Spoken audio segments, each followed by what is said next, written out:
الحمد لله نحمد الله ونستعينه ونؤمن به ونتوكل عليه ونعوذ بالله من شرور أنفسنا ومن سيئات أعمالنا من يهده الله فلا مضل له ومن يضلل فلا هادي له أشهد أن لا إله إلا الله وحده لا شريك له وأشهد أن محمدا عبده ورسوله أرسله بالهدى ودين الحق ليظهره على الدين كله ولو كره المشركون اللهم صل على محمد وعلى آل محمد كما صليت على إبراهيم وعلى آل إبراهيم اللهم بارك على محمد وعلى آل محمد كما باركت على إبراهيم وعلى آل إبراهيم في العالمين إنك حميد مجيد أيها الناس اتقوا الله عباد الله أعوذ بالله من الشيطان الرجيم والمؤمنون والمؤمنات بعضهم أولياء بعض يأمرون بالمعروف وينهون عن المنكر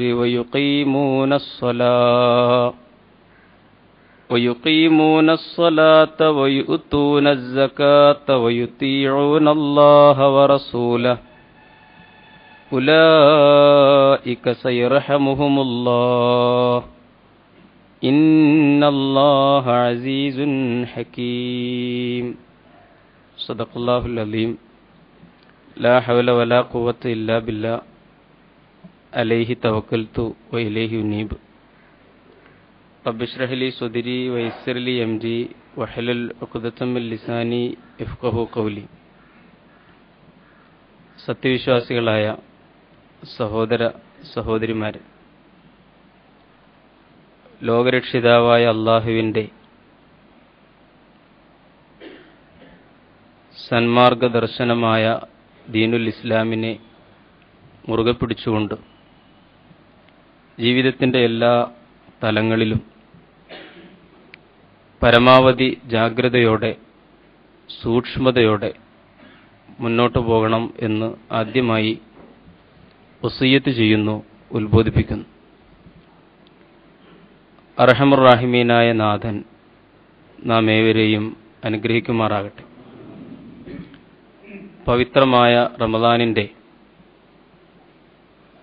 അവസാന പാദത്തിലേക്ക് പ്രവേശിച്ചിരിക്കുകയാണ് നമ്മൾ. വളരെ ചുരുങ്ങിയ സമയത്തിനുള്ളിൽ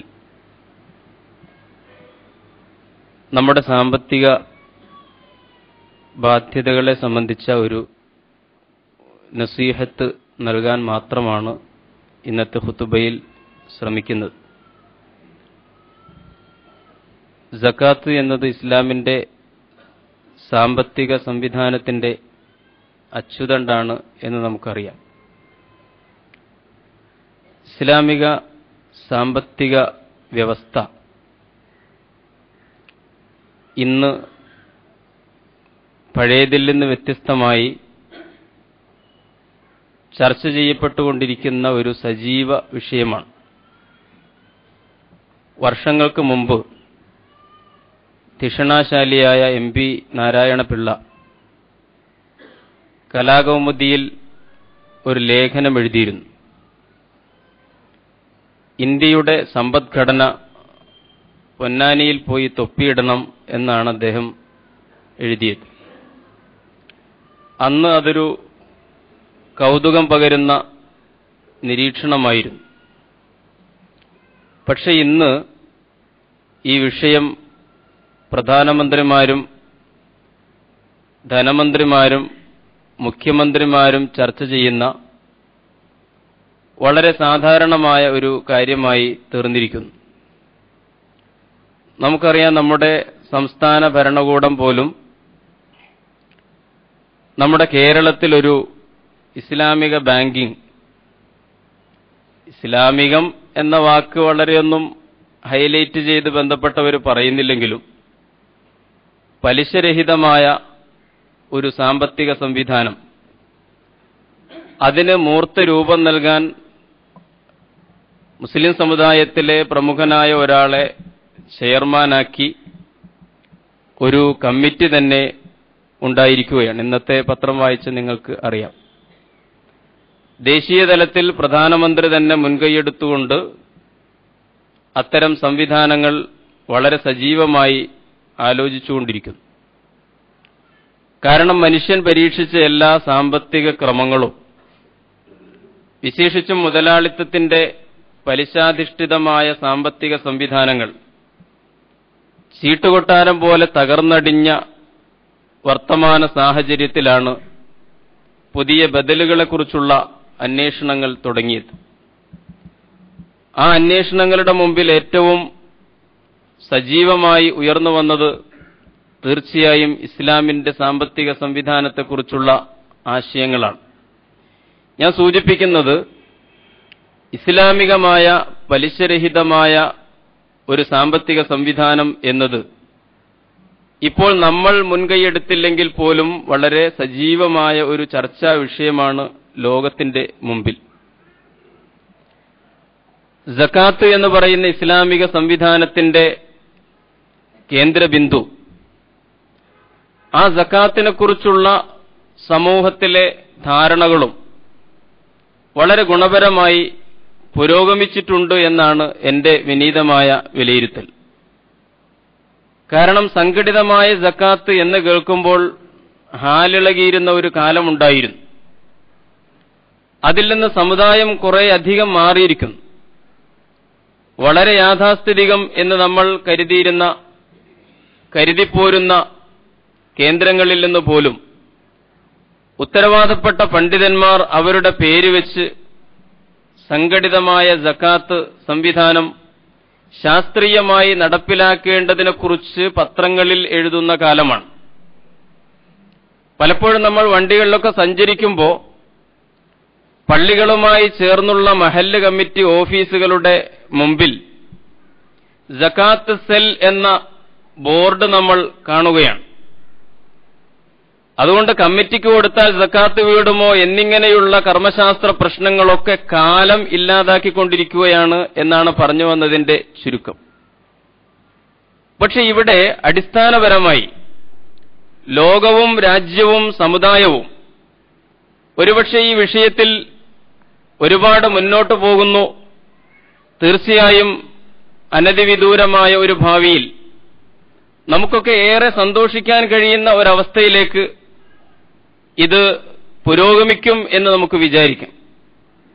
പക്ഷെ അതേസമയം അടിസ്ഥാനപരമായി വ്യക്തികൾ എന്ന നിലയിൽ ഈ സമാജത്തിലെ ഓരോ അംഗത്തിന്റെയും ഉള്ളിൽ സകാത്തിനെക്കുറിച്ചുള്ള അവബോധം സജീവമോ ശക്തമോ ആണ് എന്ന് പറയാൻ സാധ്യമല്ല.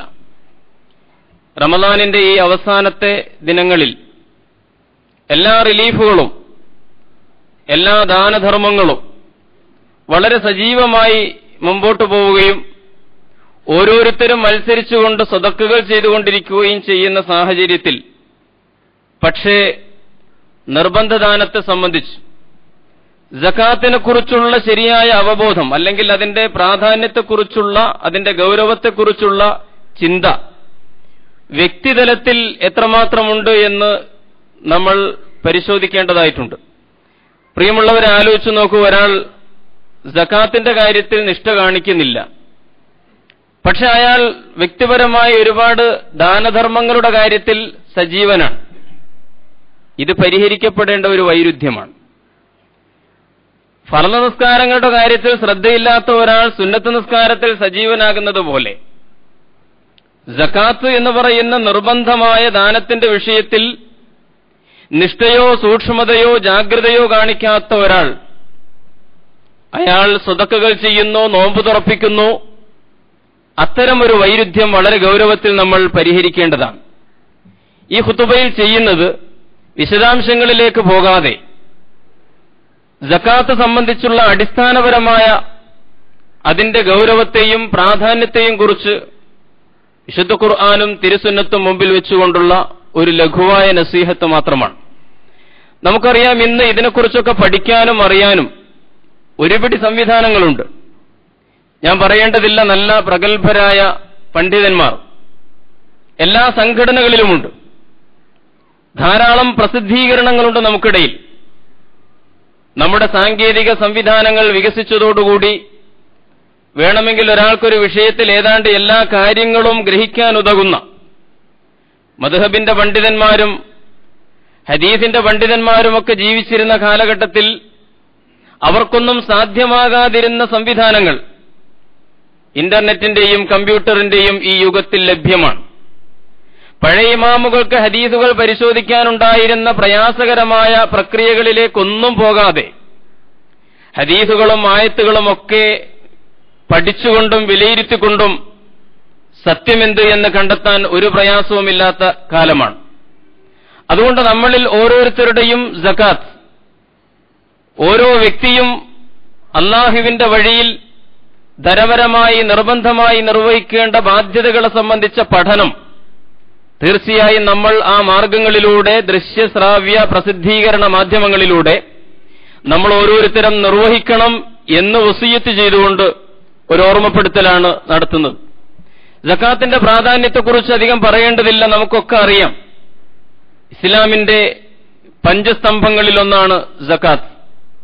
റസൂലും സഹാബത്തും ഇരിക്കുന്ന ഒരു സദസ്സിൽ ഒരു ദിവസം ജിബ്രീൽ അലൈഹിസ്സലാം ഒരു സുന്ദരനായ യുവാവിന്റെ രൂപത്തിൽ കടന്നു വന്നു. നമുക്കറിയാം, അദ്ദേഹം പ്രവാചകന്റെ മുമ്പിലെത്തി തന്റെ കാൽമുട്ടുകൾ അദ്ദേഹത്തിന്റെ മുട്ടുകളോട് ചേർത്ത് വെച്ചുകൊണ്ട് അഖ്ബിർനി അനിൽ ഇസ്ലാം എന്ന് പറഞ്ഞു. ഇസ്ലാമിനെ കുറിച്ച് താങ്കൾ എനിക്ക് പറഞ്ഞു തരൂ. സഹാബത്ത് കൗതുകത്തോടുകൂടി നോക്കി നിൽക്കുകയാണ്. കാരണം നാട്ടിൽ അങ്ങനെ ഒരാളെ അവർ കണ്ടിട്ടില്ല അതിനു മുമ്പ്. നല്ല കറുത്ത മുടിയുള്ള, ആരും അതുവരെ കണ്ടിട്ടില്ല, പക്ഷേ അദ്ദേഹത്തിൽ യാത്രാക്ഷീണമില്ല, സുമുഖനായ ഒരു ചെറുപ്പക്കാരന്റെ രൂപത്തിൽ പ്രവാചകൻ അദ്ദേഹത്തിന് ഇസ്ലാം എന്ത് എന്ന്, ഈമാൻ എന്ത് എന്ന്, ഇഹ്സാൻ എന്ത് എന്ന് വിശദീകരിച്ചു കൊടുക്കും. അങ്ങനെ അദ്ദേഹം എഴുന്നേറ്റ് പോയി. ഉമർ റളിയല്ലാഹു അൻഹുവിനെ വിളിച്ച് റസൂലുള്ള പറഞ്ഞു, ആ വന്നുപോയത് ആരാണെന്നറിയുമോ? അത് ജിബ്രീൽ അലൈഹിസ്സലാമാണ്. നിങ്ങൾക്ക് ഇസ്ലാം പഠിപ്പിച്ചു തരാൻ വേണ്ടി വന്നതാണ് അദ്ദേഹം. അങ്ങനെ പ്രവാചകന്റെ മുമ്പിൽ ഒരു ഗുരുവിന്റെയും ശിഷ്യന്റെയും രൂപത്തിൽ നടക്കുന്ന സംവാദത്തിലൂടെ ദീനിന്റെ അടിത്തറകൾ പഠിപ്പിക്കുകയായിരുന്നു ജിബ്രീൽ അലൈഹിസ്സലാം. അപ്പോൾ ഇസ്ലാം എന്ത് എന്ന ചോദ്യത്തിന് പ്രവാചകൻ നൽകിയ ഉത്തരം ഇസ്ലാമിന്റെ പഞ്ചസ്തംഭങ്ങളെ വിശദീകരിക്കുന്നതായിരുന്നു. അതിൽ സുപ്രധാനമായ മൂന്നാമത്തേത് സകാത്താണ് എന്ന് നമുക്കറിയാം. ആയത്തുകളും ഹദീസുകളും ഉദ്ധരിക്കേണ്ടതില്ല, നമുക്കൊക്കെ അറിയുന്ന കാര്യമാണ്. മറ്റൊരിക്കൽ പറഞ്ഞു, ബുനിയൽ ഇസ്ലാമു അലാ ഖംസിൻ, 5 കാര്യങ്ങളിലാണ് ഇസ്ലാം സ്ഥാപിതമായിട്ടുള്ളത്. അതിലൊന്ന് സകാത്താണ്. യമനിലേക്ക് പ്രവാചകൻ തന്റെ ശിഷ്യനായ മുആദ് ഇബ്നു ജബലിനെ നിയോഗിച്ചു. യാത്രയാക്കുന്ന സന്ദർഭത്തിൽ ഇസ്ലാമിനെ കുറിച്ചുള്ള പാഠങ്ങൾ എങ്ങനെയാണ് അതൊക്കെ അവിടെ ചെന്നിട്ട് നടപ്പിലാക്കേണ്ടത് എന്നതിനെക്കുറിച്ച് റസൂലുള്ളാഹി വളരെ കൃത്യമായി അദ്ദേഹത്തെ ബോധ്യപ്പെടുത്തി. ആ കൂട്ടത്തിൽ പറഞ്ഞു, ഫഅലിംഹും അന്നല്ലാഹു തആല ഇഫ്തറ അലൈഹിം സദഖത്തൻ തുഖദു മിൻ അഗ്നിയാഇഹിം വതുറദ്ദു അലാ ഫുഖറാഇഹിം. താങ്കൾ അവരോട് പിന്നെ പറയണം സകാത്തിനെ പറ്റി. തീർച്ചയായും നാഥൻ നിങ്ങളുടെ സമ്പത്തിൽ നിർബന്ധമായ ഒരു ദാനം ഏർപ്പെടുത്തിയിട്ടുണ്ട്. അത് ജനങ്ങളിലെ സമ്പന്ന വിഭാഗത്തിൽ നിന്ന് വസൂലാക്കുകയും സമൂഹത്തിലെ ദരിദ്ര വിഭാഗങ്ങളിലെ വിതരണം നടത്തുകയും ചെയ്യേണ്ട നിർബന്ധദാനമാണ് എന്ന് പ്രവാചകൻ പഠിപ്പിക്കുന്നത് കാണാൻ കഴിയും.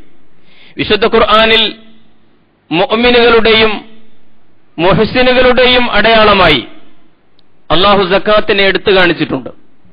അതേസമയം മുശ്രിക്കുകളുടെ അടയാളമായി സകാത്ത് നിഷേധത്തെയും വിശുദ്ധ ഖുർആൻ എടുത്തു കാണിച്ചിട്ടുണ്ട്. എന്ന് പറഞ്ഞാൽ ബഹുദൈവത്വപരമായ ആരാധനകളുടെ അല്ലെങ്കിൽ ബഹുദൈവത്വ മതത്തിൽ വിശ്വസിക്കുന്നവരുടെ ലക്ഷണമായിട്ടാണ് സകാത്ത് നിഷേധത്തെ അല്ലാഹു സൂചിപ്പിച്ചിട്ടുള്ളത് എന്ന് വിശുദ്ധ ഖുർആൻ സൂറത്തുൻ നംലിൽ വിശ്വാസികളെക്കുറിച്ച് പറയുന്നു, അല്ലദീന യുഖീമൂന സ്വലാത്ത വയുഅ്തൂന സകാത്ത വഹും ബിൽ ആഖിറതി ഹും യൂഖിനൂൻ. അവരുടെ ലക്ഷണം ജീവിതത്തിൽ അവർ നമസ്കാരം നിലനിർത്തുന്നവരാണ്, സകാത്ത് കൃത്യതയോടെ നൽകുന്നവരാണ്, പരലോകത്തെക്കുറിച്ച് നല്ല ഉറപ്പുള്ളവരാണവർ. മുഹ്സിനുകൾ ആരാണ് സുഹൃതികൾ എന്ന് പറയുന്നിടത്ത് ലുഖ്മാൻ സൂറത്തിൽ അല്ലാഹു പറയുന്നു ഇതേ വിശേഷണങ്ങൾ, അല്ലദീന യുഖീമൂന സ്വലാത്ത വയുഅ്തൂന സകാ എന്നിങ്ങനെ. മുശ്രിക്കുകളെ കുറിച്ച് പറഞ്ഞു സൂറത്ത് ഫുസ്സിലത്ത്, വവൈലുൽ ലിൽ മുശ്രിക്കീന അല്ലദീന ലാ യുഅ്തൂന സകാത്ത വഹും ബിൽ ആഖിറതി ഹും കാഫിറൂൻ. സകാത്ത് കൊടുക്കാത്തത് മുശ്രിക്കുകളുടെ ലക്ഷണമാണ്, പരലോക നിഷേധികളുടെ അടയാളമാണ്. ഫൈൻ താബൂ വഅഖാമുസ് സ്വലാത്ത വആതൂസ് സകാത്ത ഫഖല്ലൂ സബീലഹും. സൂറത്ത് തൗബ 5-ാം വചനം. തൗബ ചെയ്യുന്ന ആളുകളെ കുറിച്ച് അല്ലാഹു പറഞ്ഞു, അവരെ നമസ്കാരം നിലനിർത്തുന്നവർ, അവർ സകാത്ത് നൽകുന്നവർ. ഫഇഖ്വാനുകും ഫിദ്ദീൻ, അവർ ആദർശ സഹോദരങ്ങൾ. വിശുദ്ധ ഖുർആൻ നൽകുന്ന മറ്റൊരു സൂചന, അല്ലാഹുവിന്റെ റഹ്മത്ത്, അല്ലാഹുവിന്റെ സവിശേഷമായ കാരുണ്യം ആർക്കാണ് ലഭിക്കുക? അത് സകാത്ത് കൃത്യതയോടുകൂടി കൊടുക്കുന്നവർക്കിടയിലാണ്. സകാത്ത് നിഷേധികൾക്കിടയിൽ അല്ലാഹുവിന്റെ സവിശേഷമായ കാരുണ്യം തടയപ്പെടും എന്ന് വിശുദ്ധ ഖുർആൻ പറയുന്നു. മുസ്ലിം ഉമ്മത്ത് കണ്ണും കൽബും തുറന്ന് വായിക്കേണ്ട ഭാഗമാണ്. വൽമുഅ്മിനൂന വൽമുഅ്മിനാത്തു ബഅ്ളുഹും ഔലിയാഉ ബഅ്ൾ. വിശ്വാസികളും വിശ്വാസിനികളും അവർ പരസ്പരം ചങ്ങാതികളാണ്. യഅ്മുറൂന ബിൽ മഅറൂഫ് വയൻഹൗന അനിൽ മുൻകർ. അവർ നന്മയെ നടപ്പിലാക്കുന്നവർ, തിന്മയെ നിർമാർജനം ചെയ്യുന്നവർ. വയുഖീമൂന സ്വലാത്ത വയുഅ്തൂന സകാത്ത്. അവർ നമസ്കാരം നിലനിർത്തുന്നവർ, സകാത്ത് കൊടുക്കുന്നവർ. വയതീഊന അല്ലാഹ വറസൂല. നാഥനെയും ദൂതനെയും അനുസരിക്കുന്നവർ. ഉലൈക സയർഹമുഹുമുല്ലാഹ്. അവർക്കാണ് അല്ലാഹുവിന്റെ കാരുണ്യം. അല്ലാഹുവിന്റെ സവിശേഷമായ റഹ്മത്ത് ഇങ്ങനെ നമസ്കാരം നിലനിർത്തുകയും സകാത്ത് കൊടുക്കുകയും നാഥനെയും ദൂതനെയും അനുസരിക്കുകയും ചെയ്യുന്നവർക്കാണെന്ന് വിശുദ്ധ ഖുർആൻ പറയുകയാണ്. ഹദീസുകൾ പരിശോധിച്ചാൽ നമുക്ക് മനസ്സിലാകും, അല്ലാഹുവിന്റെ റസൂൽ മുന്നറിയിപ്പ് നൽകിയിട്ടുണ്ട്. ഈ സാമ്പത്തികമായ നീതി, ഇസ്ലാമിന്റെ സാമൂഹിക നീതിയുടെ സാമ്പത്തിക അടിത്തറയായ സകാത്ത് നടക്കാത്ത ഒരു സമൂഹത്തിൽ അല്ലാഹു ഒരുപക്ഷേ മഴയെപ്പോലും തടഞ്ഞു നിർത്തും എന്ന് കാണാം. വളരെ ഗൗരവത്തിൽ നമ്മൾ ചിന്തിക്കേണ്ട കാര്യമാണ്. വറഹ്മത്തി വസിഅത്ത് കുല്ല ശൈഇൻ ഫസഅക്തുബുഹാ ലില്ലദീന യത്തഖൂൻ വയുഅ്തൂന സകാത്ത വല്ലദീന ഹും ബിആയാതിനാ യുഅ്മിനൂൻ. അല്ലാഹു പറയുന്നു, എന്റെ കാരുണ്യം വിശാലമാണ്. ആ സവിശേഷമായ കാരുണ്യം ഞാൻ എഴുതുന്നതോ ലില്ലദീന യത്തഖൂൻ, സൂക്ഷ്മത പാലിക്കുന്ന മുത്തഖീങ്ങൾ. വയുഅ്തൂന സകാത്ത്, സകാത്ത് കൊടുക്കുന്നവർ. വല്ലദീന ഹും ബിആയാതിനാ യുഅ്മിനൂൻ, നമ്മുടെ ആയത്തുകളിൽ, പാഠങ്ങളിൽ വിശ്വാസമർപ്പിച്ച ആളുകൾ. പ്രിയമുള്ളവരെ, നമ്മുടെ കാലത്ത് നമ്മൾ നേരിടുന്ന സവിശേഷമായ വിപത്തുകളുടെ ഒരു കാരണം ഒരുപക്ഷേ സാമ്പത്തികമായ രംഗത്ത് വിഭവ വിതരണത്തിന്റെ മേഖലയിൽ ഒരുപക്ഷേ നമ്മൾ കാണിക്കുന്ന അതിക്രമങ്ങളും അനീതികളുമാണ് എന്ന് ചിന്തിക്കാൻ ന്യായമുണ്ട്. എന്നല്ല, മുസ്ലിം ഉമ്മത്ത് അവർക്കിഷ്ടപ്പെട്ട ചില കാര്യങ്ങൾ ഖുർആനിൽ നിന്ന് സ്വീകരിക്കുകയും അവർക്ക് അനിഷ്ടകരമായതിനെ അവഗണിക്കുകയും ചെയ്യുന്ന ഒരു നിലപാട് സ്വീകരിച്ചാൽ, ഉദാഹരണമായിട്ട് നമ്മൾ നിസ്കാരത്തെ പരിഗണിക്കുന്നു, സകാത്തിനെ അവഗണിക്കുന്നു, ഇങ്ങനെയുള്ള രീതികളൊക്കെ സ്വീകരിച്ചാൽ അല്ലാഹു ദുനിയാവിൽ തന്നെ നിന്ദ്യത തരും എന്ന് ഖുർആൻ പറഞ്ഞു. അഫതുഅ്മിനൂന ബിബഅദിൽ കിതാബി വതക്ഫുറൂന ബിബഅദ് ഫമാ ജസാഉ മൻ യഫ്അലു ദാലിക മിൻകും ഇല്ലാ ഖിസ്യുൻ ഫിൽ ഹയാത്തിദ് ദുനിയ വയൗമൽ ഖിയാമത്തി യുറദ്ദൂന ഇലാ അശദ്ദിൽ അദാബ് വമല്ലാഹു ബിഗാഫിലിൻ അമ്മാ തഅമലൂൻ. നിങ്ങൾ കാണിച്ചുകൊണ്ടിരിക്കുന്ന അന്തക്കേടുകളെക്കുറിച്ച് അശ്രദ്ധനല്ല അല്ലാഹു എന്ന് സൂചിപ്പിച്ചുകൊണ്ട് പറഞ്ഞു, ഇഷ്ടമുള്ളത് വിശ്വസിക്കുകയും ഇഷ്ടമില്ലാത്തതിനെ തള്ളിക്കളയുകയും ചെയ്യുന്ന ഒരു സമീപനം നിങ്ങൾ സ്വീകരിച്ചാൽ, സാമ്പത്തിക ചെലവൊന്നുമില്ലാത്ത നിസ്കാരത്തെ സ്വീകരിക്കുകയും സാമ്പത്തിക ബാധ്യതകളുള്ളതുകൊണ്ട് സകാത്തിനെ അവഗണിക്കുകയും ചെയ്താൽ ഖിസ്യുൻ ഫിൽ ഹയാത്തി ദുനിയ, ദുനിയാവിൽ നിന്ദ്യത. മുസ്ലിം സമൂഹം അവകാശങ്ങൾ നിഷേധിക്കപ്പെടുന്ന വിഭാഗമാണ്. അവർ ലോകത്തെ ഏറ്റവും വലിയ അതിക്രമങ്ങൾക്ക് വിധേയരാക്കപ്പെടുന്ന സമുദായമാണ്. ഏറ്റവും കൂടുതൽ അപഹസിക്കപ്പെടുകയും അവഹേളിക്കപ്പെടുകയും ചെയ്യുന്ന വിഭാഗമാണ് എന്നൊക്കെ നമുക്കൊരുപാട് പരിഭവങ്ങളുണ്ട്. നമ്മൾ ആത്മപരിശോധനാപരമായി ഈ വിശുദ്ധ റമദാനിലെങ്കിലും നമുക്ക് തിരിച്ചറിയാൻ കഴിയണം. റബ്ബ് സുബ്ഹാനഹു വ തആല പറയുന്നു, ഇത്തരമൊരു നിലപാട് സ്വീകരിച്ചാൽ അല്ലാഹു ഈ ദുനിയാവിൽ തന്നെ നിങ്ങൾക്ക് നിന്ദ്യത തരും. വയൗമൽ ഖിയാമത്തി യുറദ്ദൂന ഇലാ അശദ്ദിൽ അദാബ്, കഠിനമായ ശിക്ഷ പരലോകത്ത് അല്ലാഹു വേറെയും വെച്ചിട്ടുണ്ട് എന്ന് പറയുകയാണ്. പ്രിയമുള്ളവരെ, പറഞ്ഞു വന്നതിന്റെ ചുരുക്കം സകാത്തിന്റെ പ്രാധാന്യവും അതിന്റെ ഗൗരവവും.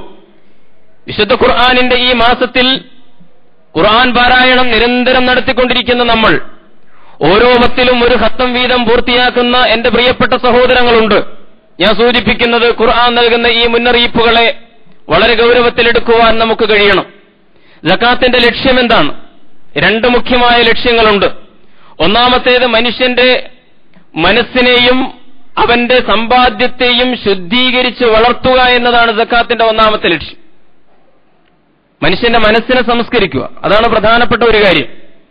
സകാത്ത് എന്ന് പറയുന്നത് കേവലം ഒരു ടാക്സ് അല്ല, ധനികരിൽ നിന്ന് വാങ്ങി ദരിദ്രരിലേക്ക് കൊടുക്കുന്ന ഒരു നികുതിയുടെ പേരല്ല സകാത്ത്.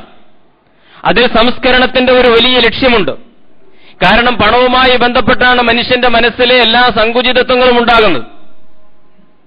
മനസ്സിന്റെ ലുബ്ധ്, എനിക്ക് കിട്ടിയത് എന്റേതാണെന്ന ഭാവം, ഞാൻ ആരെയും സഹായിക്കേണ്ടത് ഇല്ല എന്ന ഒരു മനുഷ്യവിരുദ്ധത, ഇതൊക്കെ മനുഷ്യന്റെ മനസ്സിനെ ബാധിക്കുന്ന രോഗങ്ങളാണ്.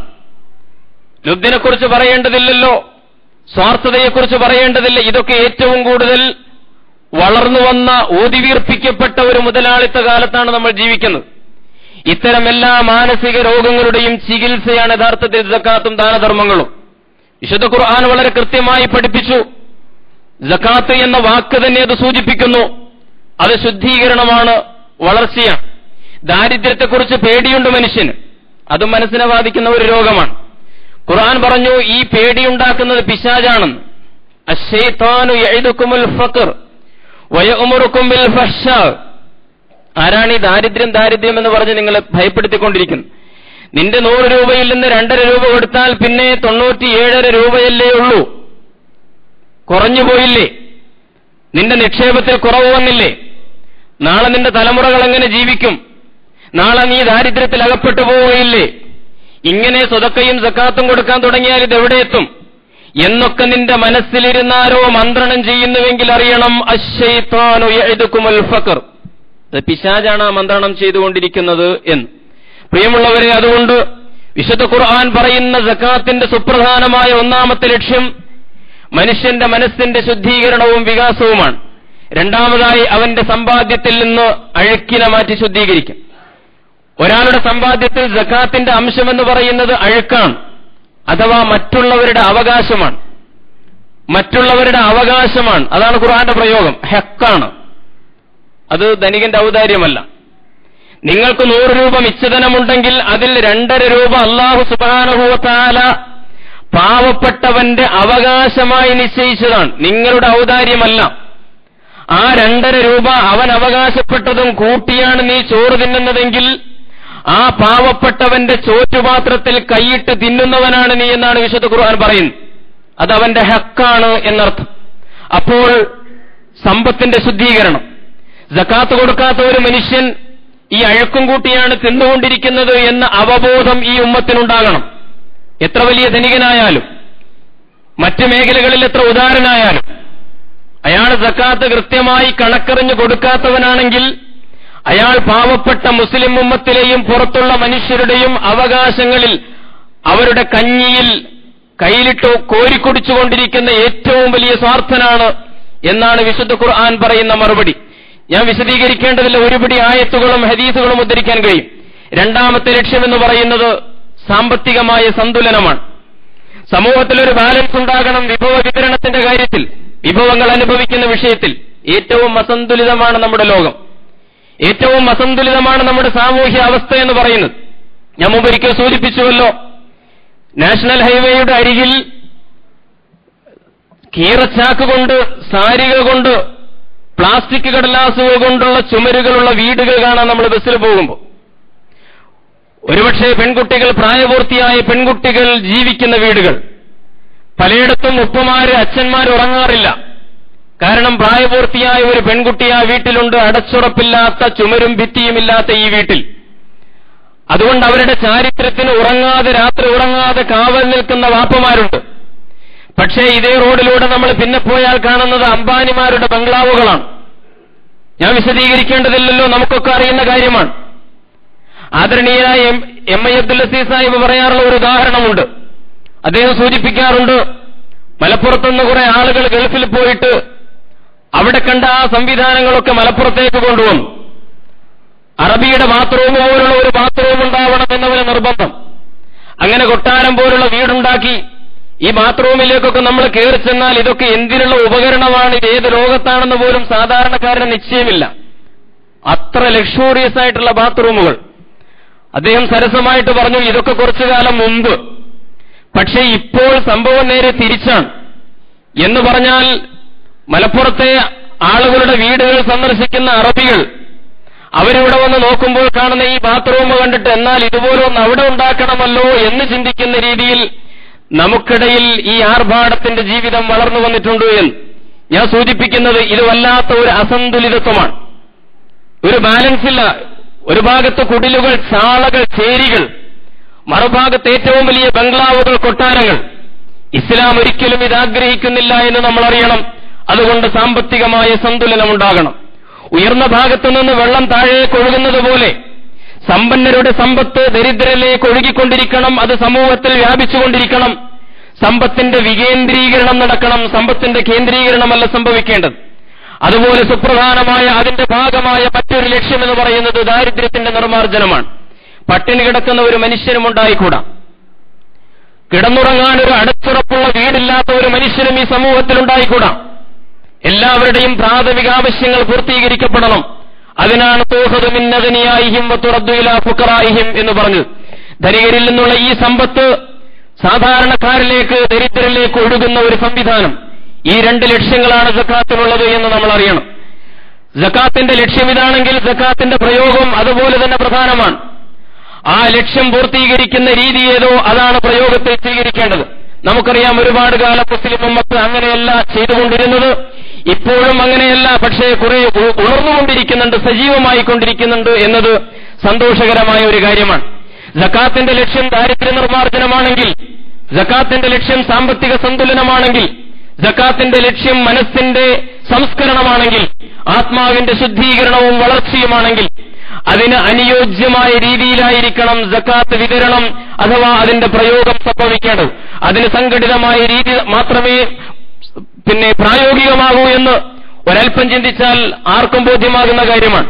വിശുദ്ധ ഖുർആൻ ഈ സംഘടിതമായ സക്കാത്തിനെ കുറിച്ച് സംസാരിച്ചിട്ടുള്ളൂ എന്നത് ഒരു തഫ്സീറിലേക്കും പോകാതെ, ഒരു മദ്ഹബിന്റെ അഭിപ്രായത്തിലേക്കും പോകാതെ ഏത് സാധാരണക്കാരനും ഖുർആനിലൂടെ കടന്നുപോയാൽ മനസ്സിലാകുന്ന കാര്യമാണ്. ഖുർആൻ സക്കാത്തിനെ കുറിച്ച് പറഞ്ഞു, ഖുദ് മിൻ അംവാലിഹിം സദഖത്തൻ തുതഹിറുഹും വതുസക്കീഹിം ബിഹാ. ഖുദ് മിൻ അംവാലിഹിം, അവരിലെ സമ്പന്ന വിഭാഗത്തിൽ നിന്നത് പിടിച്ചെടുക്കണം. ഖുദ് എന്ന് പറഞ്ഞാൽ പിടിച്ചെടുക്കുക, വസൂലാക്കുക. ആരാണ് പിടിച്ചെടുക്കേണ്ടത്? ചിന്തിക്കുമ്പോൾ നമുക്ക് മനസ്സിലാകും, ഇസ്ലാമിക സംവിധാനത്തിൽ ഒരു സാമ്പത്തിക വകുപ്പുണ്ട്, സക്കാത്തിനൊരു മന്ത്രാലയമുണ്ട്. അവരാണത് നിർവഹിക്കേണ്ടത്. തൂഖദു മിൻ അഗ്നിയായിഹിം, അവരിൽ നിന്ന് പിടിച്ചെടുക്കുന്ന ഉദ്യോഗസ്ഥന്മാർ, ആ ഉദ്യോഗസ്ഥന്മാരുണ്ട്. സക്കാത്ത് ആർക്കൊക്കെയാണ് കൊടുക്കേണ്ടത് എന്ന് അതിന്റെ അവകാശികളെക്കുറിച്ച് പറഞ്ഞെടുത്ത് സൂറത്ത് തൗബയിൽ 60-ാമത്തെ വചനം റബ്ബ് സുബ്ഹാനഹു വ തആല എണ്ണുന്നുണ്ട്. ഇന്നമസ്സദഖാത്തു എന്ന് പറയുന്ന ആയത്ത്, അതിൽ ആരാണ് അവകാശികൾ എന്ന് പറയുമ്പോൾ ഒരു വിഭാഗം വൽ ആമിലീന അലൈഹ, സക്കാത്തിന്റെ പ്രവർത്തകന്മാർ. സക്കാത്ത് എന്ന് പറയുന്നത് മുതലാളിയായി ഞാൻ എന്റെ പോക്കറ്റിൽ വെച്ചുകൊണ്ട് നടന്ന് എനിക്കിഷ്ടമുള്ള ആർക്കൊക്കെയോ വ്യക്തിപരമായി കൊടുക്കുന്ന ഒരു ധാനമാണെങ്കിൽ ഒരിക്കലും അങ്ങനെ വൽ ആമിലീന അലൈഹ എന്നൊരു വിഭാഗം ഉണ്ടാവുകയില്ലല്ലോ. വൽ ആമിലീന അലൈഹ, സക്കാത്തിന്റെ പ്രവർത്തകന്മാർ, അത് ശേഖരിക്കുന്ന, അത് വിതരണം ചെയ്യുന്ന ഗവൺമെന്റിന്റെ അല്ലെങ്കിൽ ഉത്തരവാദപ്പെട്ട ഉദ്യോഗസ്ഥന്മാരെ സംബന്ധിച്ചാണ് വൽ ആമിലീന അലൈഹ എന്ന് പറഞ്ഞത്. തീർച്ചയായും ഇവിടെ ഇസ്ലാമികമായ ഭരണകൂടമില്ല എന്ന് നമുക്കറിയാം, ഇസ്ലാമികമായ വ്യവസ്ഥയില്ല. പക്ഷേ ഇസ്ലാമികമായ വ്യവസ്ഥയില്ലാത്തപ്പോൾ ഇസ്ലാമിന്റെ ചിഹ്നങ്ങളെ നമ്മൾ എങ്ങനെയാണ് നിലനിർത്തുന്നത്? നമുക്കറിയാം, നിസ്കാരം ഉദാഹരണം. ഇസ്ലാം കാര്യങ്ങളിൽ രണ്ടാമത്തേത് നമസ്കാരമാണല്ലോ. ആ നമസ്കാരം ഇവിടെ ഒരു ഖിലാഫത്തോ ഇസ്ലാമിക ഭരണ സംവിധാനമോ ഇല്ലാത്ത സ്ഥിതിക്കും പക്ഷേ വളരെ ഭംഗിയായിട്ട് നമ്മൾ നിലനിർത്തുന്നുണ്ട്. നമ്മൾ ആളുകൾ ഒരുമിച്ചുകൂടി ഒരു ജമാഅത്ത് ഉണ്ടാക്കുകയും ഒരു പള്ളി നിർമ്മിക്കുകയും അവിടെ ഒരു ഇമാമിനെ നിയമിക്കുകയും അദ്ദേഹത്തിന് ശമ്പളം കൊടുക്കുകയും വ്യവസ്ഥാപിതമായി ബാങ്ക് കൊടുക്കുകയും അങ്ങനെ വളരെ ശാസ്ത്രീയമായി, എന്നാ പിന്നെ ഇസ്ലാമിന്റെ ഖലീഫ വരട്ടെ, ഇസ്ലാമിന്റെ ഒരു രാജ്യമുണ്ടാകട്ടെ, എന്നിട്ടും മതി നമ്മുടെ നമസ്കാരം എന്ന് നമ്മൾ ആരും തീരുമാനിച്ചിട്ടില്ല. പ്രിയമുള്ളവരെ, ഇതുപോലെ തന്നെയാണ് സക്കാത്തിന്റെയും കാര്യത്തിൽ ചിന്തിക്കേണ്ടത്. സക്കാത്തിന്റെ വ്യവസ്ഥ, ഇസ്ലാമിക സാമ്പത്തിക സംവിധാനം നടക്കുന്ന ഒരു സമൂഹമുണ്ടാകാത്ത കാലത്തോളം നമ്മൾ നമ്മുടേതായ രീതികളുണ്ടാക്കി, കമ്മിറ്റികളുണ്ടാക്കി, അതിന് പ്രസ്ഥാനങ്ങളുണ്ടാക്കി, വകുപ്പുകളുണ്ടാക്കി, വളരെ വ്യവസ്ഥാപിതമായി അതിന്റെ ചൈതന്യം ചോർന്നു പോകാതെ സമൂഹത്തിൽ നടപ്പിലാക്കുവാൻ ഇസ്ലാമിക സമൂഹത്തിന് സാധിക്കേണ്ടതുണ്ട് എന്നാണ് സൂചിപ്പിക്കുന്നത്. അങ്ങനെ ഇസ്ലാമിന്റെ ചരിത്രത്തിൽ നമുക്കറിയാമല്ലോ, ഇപ്പറഞ്ഞ ദാരിദ്ര്യമെല്ലാം തുടച്ചു നീക്കാൻ കഴിയും. കാരണം ഒരുപാട് വിഭവങ്ങളുണ്ട് ഈ ഭൂമിയിൽ. ജീവിച്ചിരിക്കുന്ന മനുഷ്യരാശിക്ക് തിന്നു തീർക്കാൻ കഴിയുന്നതല്ല. ഒരുപക്ഷെ അതിന്റെ 10 ഇരട്ടിയോ 15 ഇരട്ടിയോ വരുന്ന വിഭവങ്ങളുണ്ട് അള്ളാഹുവിന്റെ ദുനിയാവിൽ. പക്ഷേ ഇത് കുറച്ചാളുകളുടെ കയ്യിലാണ്. ഭൂരിപക്ഷവും ഏറ്റവും വലിയ പട്ടിണിയും ദാരിദ്ര്യവും അനുഭവിച്ചുകൊണ്ടിരിക്കെ ഒരു ചെറിയ വിഭാഗത്തിന്റെ കുത്തകയായിട്ട് അള്ളാഹുവിന്റെ ഈ വിഭവങ്ങൾ നിലനിൽക്കുന്നു. ഇവിടെ വിഭവ വിതരണം നീതിപൂർവ്വം സംഭവിക്കുന്നില്ല എന്നർത്ഥം. പ്രിയമുള്ളവരെ, പറഞ്ഞു വന്നത്, ഈ ശാസ്ത്രീയമായ സക്കാത്തിന്റെ സംവിധാനം നടപ്പിലാക്കുമെങ്കിൽ വളരെ ചുരുങ്ങിയ കാലത്തിനുള്ളിൽ നമ്മുടെ സമൂഹത്തിലുള്ള ദാരിദ്ര്യത്തെ നിർമ്മാർജ്ജനം ചെയ്യാൻ നിഷ്പ്രയാസം സാധിക്കുമെന്ന് നമ്മൾ അറിയണം. ചരിത്രം അതിന്റെ ഏറ്റവും വലിയ തെളിവാണ്. ഇസ്ലാമിക സമ്പദ് വ്യവസ്ഥ, ഇസ്ലാമിക ഭരണകൂടമുണ്ടായിരുന്ന സന്ദർഭങ്ങളിൽ പ്രവാചക കാലഘട്ടത്തിലും ഖലീഫമാരുടെ കാലഘട്ടത്തിലും ഈ ദാരിദ്ര്യ നിർമ്മാർജ്ജനം സംഭവിച്ചിട്ടുണ്ട്. അതല്ല, മഹാനായ റസൂലിന്റെ പ്രവചനമായിരുന്നു അത്. റസൂൽ ഒരിക്കൽ പറഞ്ഞു, തസദ്ദഖൂ ഫഇയതി അലൈക്കും സമാൻ യംശിർ റജുല ബിസദഖതിഹി ലാ യജിദു മൻ യഖ്ബലുഹാ. പ്രവാചകൻ പറയുകയാണ്, നിങ്ങൾ സക്കാത്ത് നൽകൂ, നിങ്ങൾ ദാനധർമ്മങ്ങൾ നിർവഹിക്കൂ. യഅതി അലൈക്കും സമാനും, നിങ്ങൾക്കൊരു കാലം വരാനുണ്ട്.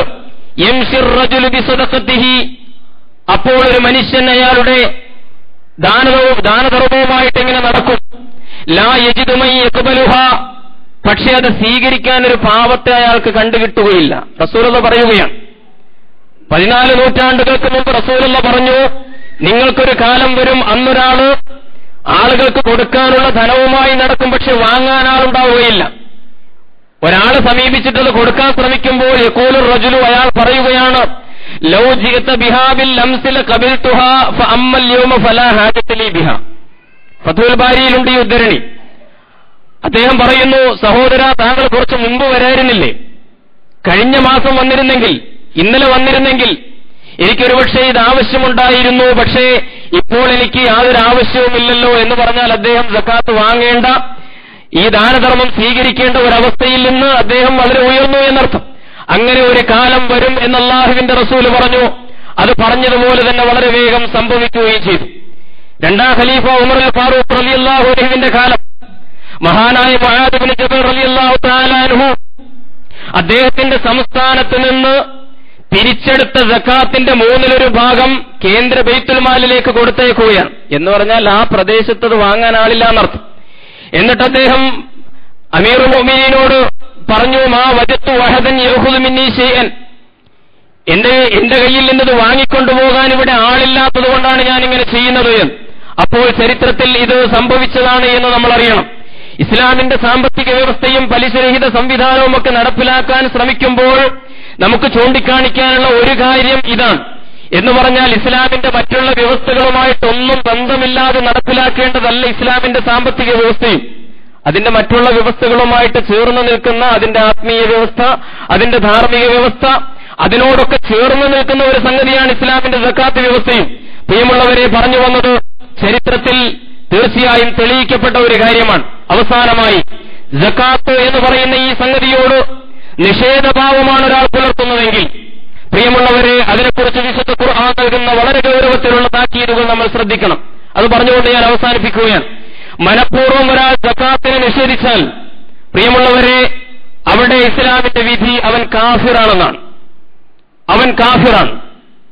അവൻ നമസ്കരിച്ചാലും നോമ്പെടുത്താലും ഹജ്ജ് നിർവഹിച്ചാലും ഇസ്ലാമിക പ്രവർത്തനം നടത്തിയാലും മനഃപൂർവ്വം സക്കാത്തിനെ ഉദ്ദേശ്യപൂർവ്വം നിഷേധിക്കുന്ന ഒരു മനുഷ്യനുണ്ടെങ്കിൽ അയാൾ ഇസ്ലാമിന്റെ വിധിപ്രകാരം കാഫിറാണ്.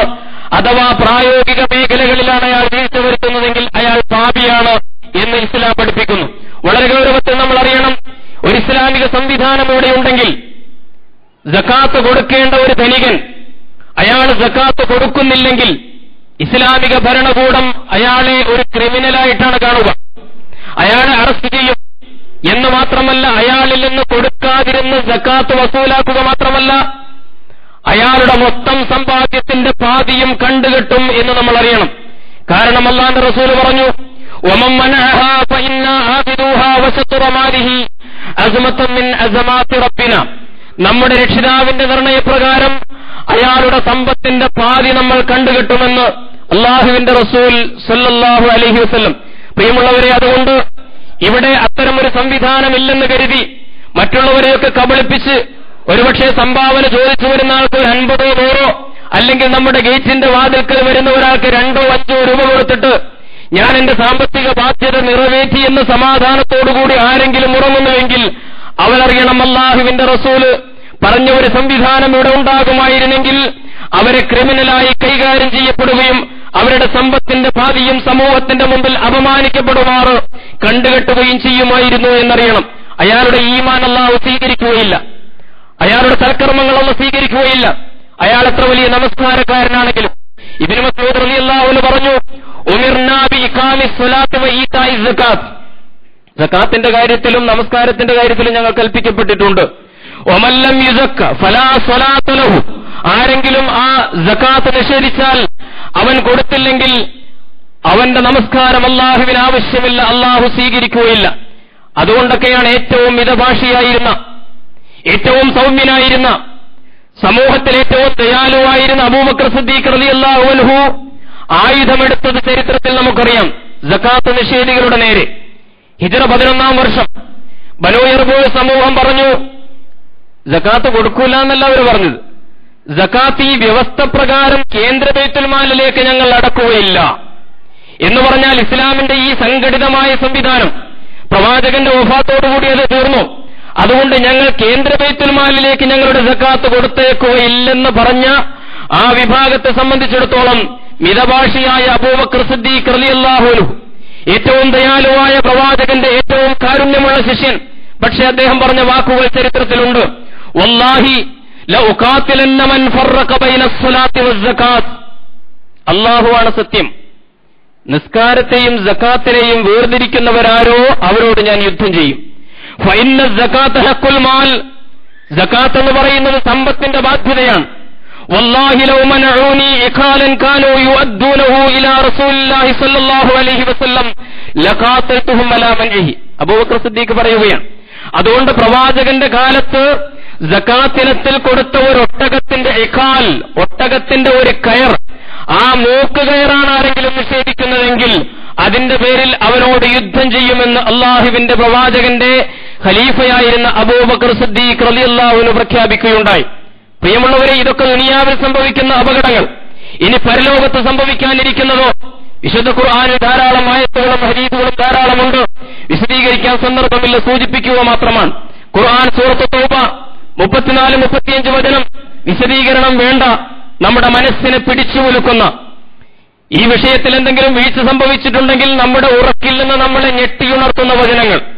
അല്ലാഹു പറയുന്നു, വല്ലദീന യക്നിസൂന അസ്സഹബ വൽ ഫില്ലത വലാ യുൻഫിഖൂനഹാ ഫീ സബീലില്ലാഹ്.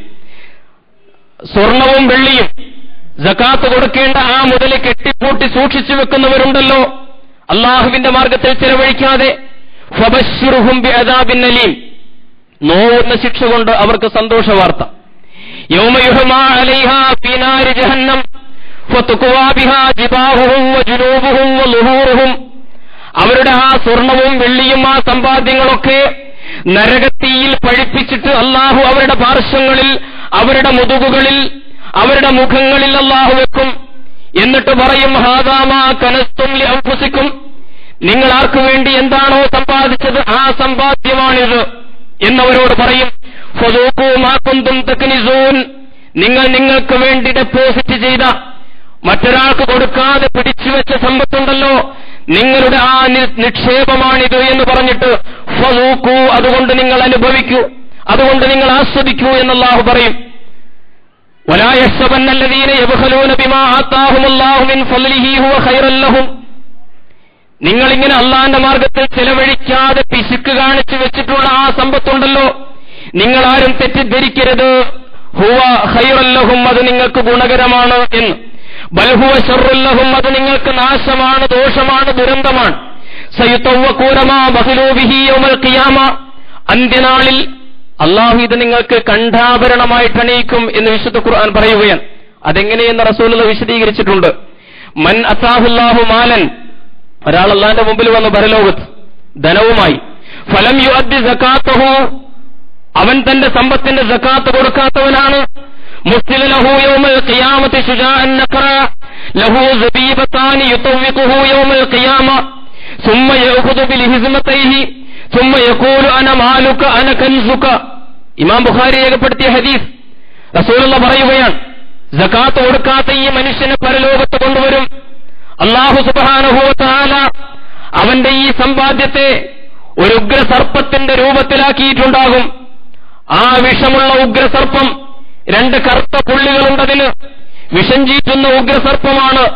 അതവന്റെ കഴുത്തിൽ അങ്ങനെ വരിഞ്ഞു മുറുകും എന്ന് മാത്രമല്ല, യഹ്ദു ബിൽ ഹിസ്മതൈഹി, അവന്റെ വായിന്റെ പാർശ്വങ്ങളിൽ 2 പാർശ്വങ്ങളിലും അത് കൊത്തിക്കൊണ്ടിരിക്കും.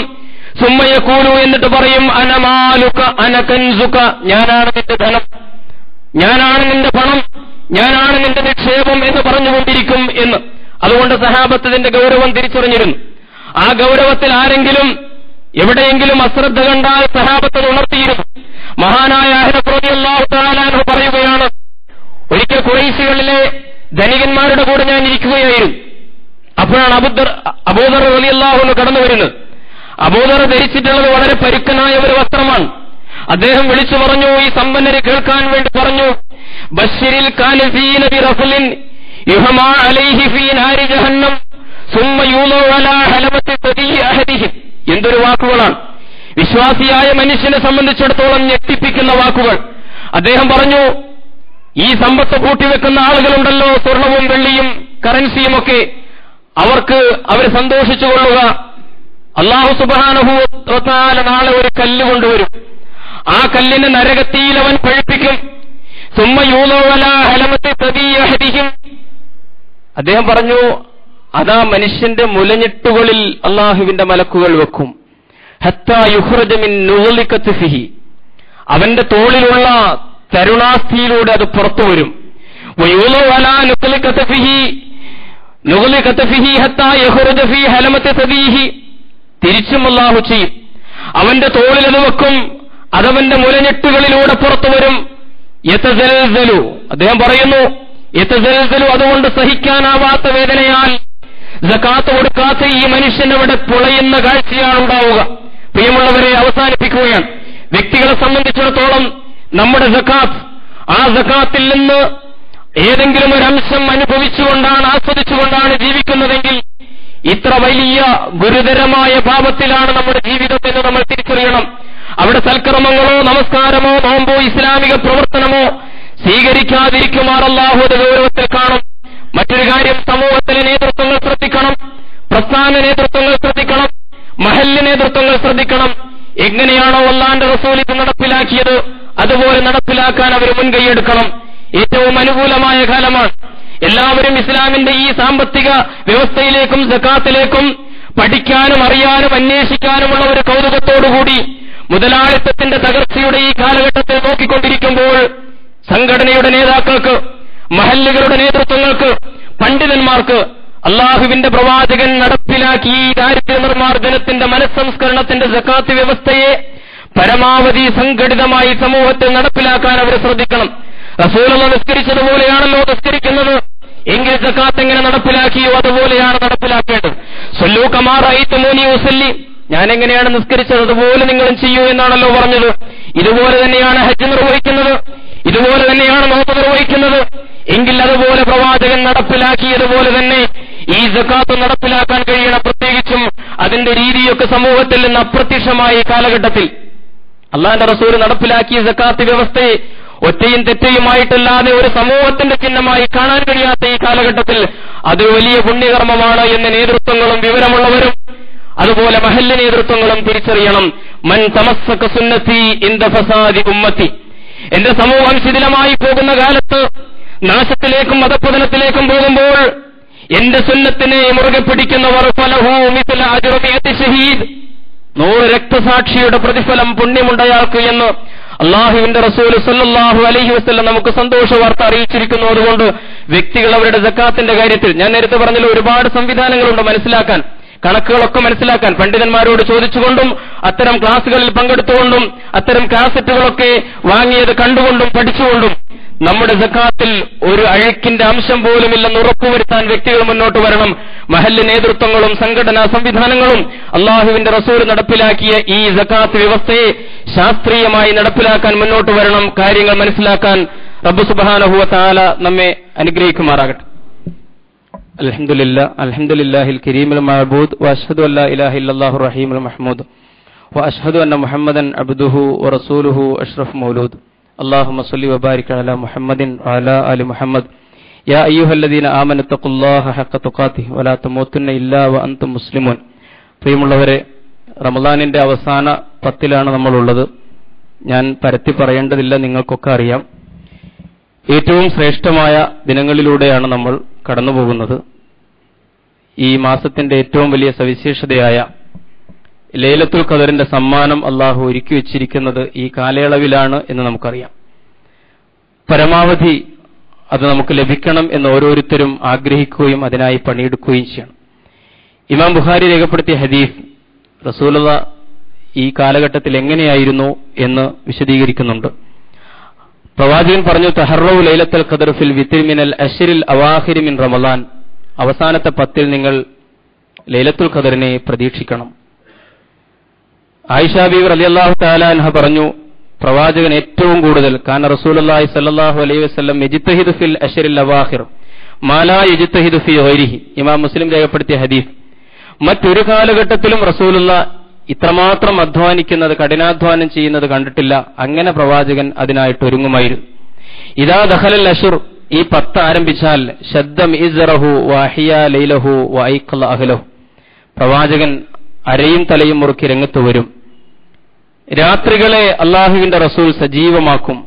വഅയ്ഖല അഹ്ലഹു, വീട്ടുകാരെ വിളിച്ചുണർത്തിക്കൊണ്ട് ആ പുണ്യത്തിൽ ഒരുമിച്ച് അവരെയും ചേർക്കാൻ പ്രവാചകൻ ശ്രമിക്കുമായിരുന്നു എന്ന്. ആയിഷ ബീവി ഒരിക്കൽ ചോദിച്ചു, അള്ളാഹുവിന്റെ റസൂലെ, ലൈലത്തുൽ ഖദർ സമാഗതമായാൽ എന്താണ് ഞാൻ പറയേണ്ടത്? റസൂലുള്ളാഹി പറഞ്ഞു, അല്ലാഹുമ്മ ഇന്നക അഫൂൻ തുഹിബ്ബുൽ അഫ്വ ഫഅഫു അന്നി. അല്ലാഹുവേ, നീ വിട്ടുവീഴ്ചയാണ്, നീ വിട്ടുവീഴ്ച ചെയ്യാൻ ഇഷ്ടപ്പെടുന്നവനാണ്. റബ്ബേ, നീ എന്റെ കാര്യത്തിൽ വിട്ടുവീഴ്ച ചെയ്യണമേ എന്ന് പ്രാർത്ഥിച്ചുകൊണ്ടിരിക്കാൻ പ്രവാചകൻ പറഞ്ഞു. ഈ ദിനങ്ങളിൽ നമ്മുടെ മനസ്സറിഞ്ഞുകൊണ്ടുള്ള മന്ത്രണമായിരിക്കണം ഈ പ്രാർത്ഥന. അല്ലാഹുമ്മ ഇന്നക അഫൂൻ തുഹിബ്ബുൽ അഫ്വ ഫഅഫു അന്നി. പ്രിയമുള്ളവരെ, ഇഅ്തികാഫിന്റെ പുണ്യം ഞാൻ വിശദീകരിക്കേണ്ടതില്ലല്ലോ. അല്ലാഹുവിന്റെ പള്ളികളിൽ ഭജനമിരിക്കുകയാണ്.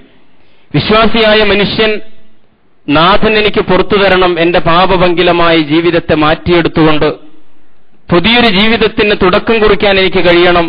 എന്റെ ഇന്നലകളിലെ ജാഹിലിയത്തുകൾ, തെറ്റുകൾ, കുറ്റങ്ങൾ അല്ലാഹു വിട്ടുപുറത്ത് മാപ്പാക്കി തരണം. കഴിഞ്ഞ ഖുതുബയിൽ സൂചിപ്പിച്ചതുപോലെ കണ്ണീരിന്റെ നനവുള്ള, അതുപോലെ അസ്മിന്റെ, ദൃഢനിശ്ചയത്തിന്റെ കരുത്തുള്ള തൗബ അള്ളാഹുവിന്റെ മുമ്പിൽ സമർപ്പിക്കുവാൻ നമുക്ക് കഴിയണം. ഇഅ്തികാഫിരിക്കുന്ന സന്ദർഭത്തിൽ മറ്റൊരാളോട് സംസാരിച്ച് സമയം കളയലല്ല, അല്ലെങ്കിൽ മറ്റുള്ള ചിന്തകളിലേക്ക് പോകല്ല, ചിന്തകളെ ഏകാഗ്രമാക്കുവാൻ വേണ്ടിയാണ് ഇഅ്തികാഫ് ചെയ്യുന്നത്. അങ്ങനെ സ്വന്തം ജീവിതത്തെ ഒരു വിലയിരുത്തലിന് വിധേയമാക്കി മറ്റുള്ളവരിലേക്ക് നോക്കുന്ന എല്ലാ കാഴ്ചകളും മാറ്റി സ്വന്തത്തിലേക്ക് നോക്കാനാണല്ലോ. ആ മുഅ്തഖഫിൽ ഇരുന്നുകൊണ്ട് താൻ എവിടെയാണോ അള്ളാഹുവിന്റെ പള്ളിയിൽ ഇഅ്തികാഫിരിക്കുന്നത് അവിടെ ഇരുന്നുകൊണ്ട് തന്റെ ഇന്നോളമുള്ള ജീവിതത്തെ ഒരു വിശകലനത്തിന്, മറ്റാർക്കും അറിയില്ല ആ ജീവിതം. ഒരുപക്ഷെ നമ്മുടെ കൂടെ കിടന്നുറങ്ങുന്ന നമ്മുടെ ഇണയ്ക്ക് പോലും, നമ്മുടെ പ്രിയതമയ്ക്ക് പോലും അറിയാത്ത ഒരുപിടി രഹസ്യങ്ങളുണ്ട് നമ്മുടെ ഓരോരുത്തരുടെയും ജീവിതത്തിൽ. ആ രഹസ്യങ്ങളൊക്കെ അള്ളാഹുവിന്റെ മുമ്പിൽ ഒരു വിചാരണക്ക് വിധേയമാക്കിക്കൊണ്ട് റബ്ബിനോട് മഗ്ഫിറത്തിന് തേടാവുന്ന, തൗബ ചെയ്യാവുന്ന ഏറ്റവും അനർഘമായ സന്ദർഭം ഉപയോഗപ്പെടുത്താൻ നമുക്ക് കഴിയണം. റമളാൻ അവസാനമാകുമ്പോൾ റബ്ബ് സുബ്ഹാനഹു വ തആല പ്രഖ്യാപനം നടത്തുമല്ലോ, ഇർജിഉ ഖദ് ഗഫർതു ലക്കും, മടങ്ങിക്കോളൂ നിങ്ങൾ, ജീവിതത്തിലേക്ക് നിങ്ങൾ മടങ്ങൂ. ഖദ് ഗഫർതു ലക്കും, നിങ്ങൾക്ക് ഞാനിതാ മഗ്ഫിറത്ത് നൽകിയിരിക്കും. നിന്റെ ആത്മാർത്ഥമായ സിയാമ് കൊണ്ട്, നിന്റെ നിഷ്കളങ്കമായ ഖിയാമ് കൊണ്ട്, നിന്റെ നോമ്പും നമസ്കാരവും പ്രാർത്ഥനയും തൗബയും കൊണ്ട് ഖദ് ഗഫർതു ലക്കും, നിനക്ക് ഞാൻ പുറത്തു തന്നു.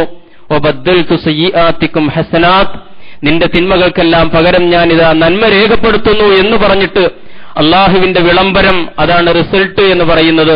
റബ്ബ് സുബ്ഹാനഹു വ തആല അങ്ങനെ റിസൾട്ട് പ്രഖ്യാപിക്കുന്ന അവസാനത്തെ സന്ദർഭത്തിൽ വിജയിക്കുന്ന ആളുകളായിട്ട് മാറുവാൻ എനിക്കും നിങ്ങൾക്കും സാധിക്കേണ്ടതുണ്ട്. പരമാവധി ഇബാദത്തുകളെ ആത്മാർത്ഥതയുള്ളതാക്കി, മനസ്സിന്റെ കൂടി ആത്മാവിന്റെ കൂടി പങ്കാളിത്തമുള്ള കേവലം ശാരീരിക ചലനങ്ങൾക്കപ്പുറം മനസ്സിന്റെയും ആത്മാവിന്റെയും പങ്കാളിത്തമുള്ള തേജസ്സുള്ള ഇബാദത്തുകളാക്കി മാറ്റുവാൻ, ആത്മാർത്ഥതയുള്ള തൗബകളാക്കി മാറ്റുവാൻ നമുക്ക് സാധിക്കേണ്ടതുണ്ട്. റബ്ബ് സുബ്ഹാനഹു വ തആല നമ്മെ ഓരോരുത്തരെയും അനുഗ്രഹിക്കുമാറാകട്ടെ. നമ്മുടെ പാപങ്ങളും പോരായ്മകളും, നമ്മുടെ അറിഞ്ഞും അറിയാതെയും സംഭവിച്ചുപോയ തെറ്റുകളും കുറ്റങ്ങളും അള്ളാഹു വിട്ടുപുറത്ത് മാപ്പാക്കി തരുമാറാകട്ടെ. നമ്മുടെ മാതാപിതാക്കളെ, നമ്മുടെ ഇണകളെ, നമ്മുടെ മക്കളെ അള്ളാഹു അനുഗ്രഹിക്കുമാറാകട്ടെ. മക്കളില്ലാത്ത സഹോദരങ്ങൾക്ക് അള്ളാഹു സാലിഹീങ്ങളായ മക്കളെ പ്രദാനം ചെയ്യുമാറാകട്ടെ. തന്ന മക്കളെ സാലിഹീങ്ങളായി വളർത്താനുള്ള അറിവും വിവേകവും തന്ന് അനുഗ്രഹിക്കുമാറാകട്ടെ. പടച്ചവന്റെ വഴിയിൽ ജീവിച്ച് പടച്ചവന്റെ വഴിയിൽ മരിക്കാനുള്ള മഹാ തൗഫീഖ് തന്ന് അള്ളാഹു നമ്മെ തുണക്കുമാറാകട്ടെ. മുൻഗാമികളായ മുഅ്മിനുകൾ അള്ളാഹു അവർക്ക് മഗ്ഫിറത്തും മർഹമത്തും നൽകുകയും അവരെയും നമ്മയും അവന്റെ ജന്നാത്തുൽ ഫിർദൗസിൽ സംഗമിപ്പിച്ച് അനുഗ്രഹിക്കുകയും ചെയ്യുമാറാകട്ടെ. ഇസ്ലാമിക ഉമ്മത്തിന് അള്ളാഹു ദിശാബോധം നൽകി അനുഗ്രഹിക്കുമാറാകട്ടെ. ഈ സമൂഹത്തെ നയിക്കാൻ ആത്മസംയമനമുള്ള, നിയന്ത്രണമുള്ള, ദിശാബോധമുള്ള നേതാക്കന്മാരെയും നായകന്മാരെയും പണ്ഡിതന്മാരെയും പ്രസ്ഥാന നേതാക്കളെയും നൽകി അള്ളാഹു അനുഗ്രഹിക്കുമാറാകട്ടെ. اللهم ارض عن خلفاء الراشدين المهديين وعن بقية الصحابة وصحابيات رسول الله صلى الله عليه وسلم رضوان الله تعالى عنهم أجمعين. اللهم اغفر للمؤمنين والمؤمنات والمسلمين والمسلمات الأحياء منهم والأموات إنك مجيب الدعوات وقاضي الحاجات طيب ثراهم وجعل الجنة مأواهم. اللهم أجرنا من النار، اللهم أجرنا من النار، اللهم أجرنا من النار. اللهم أصلح لنا ديننا الذي هو عصمة أمرنا، وأصلح لنا دنيانا التي فيها معاشنا، وأصلح لنا آخرتنا التي فيها معادنا، واجعل الحياة زيادة لنا في كل خير، واجعل الممات راحة لنا من كل شر. اللهم اجعل هذا الشهر الشريف شاهدا لنا لا شاهدا علينا، واجعله حجة لنا لا حجة علينا يا رب العالمين. اللهم اجعل جمعنا هذا جمعا مرحوما وتفرقنا من بعده تفرقا معصوما.